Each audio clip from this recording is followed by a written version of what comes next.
Mga sospek sa pagkawala ng 6 na sabungero noong 2022, pinaaresto muli ng Court of Appeals. Narito ang news scoop ni Haya Ludovico. Ipinag-utos ng Court of Appeals ang muling pag-aresto sa mga suspect sa sinasabing pagkawala ng 6 na sabungero noong 2022.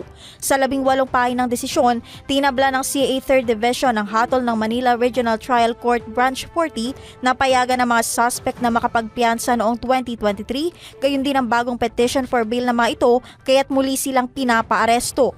Ayon sa Appellate Court, grave abuse of discretion ang ginawa ng Manila RTC dahil malakas ang ebidensya laban sa mga suspect.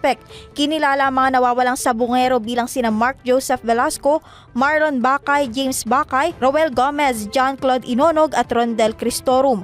Naharap naman para sa non-bailable offense na kidnapping at serious illegal detention ang mga suspect na sina Julie Patidongan, Mark Carlos Zabala, Virgilio Bayog, Roberto Matiliano Jr., Gleer Codilla at John Ray Consolacion. At yan ang news scoop. Ako si Haya Ludovico, nagbabalita ng tama, naglilingkod ng tama.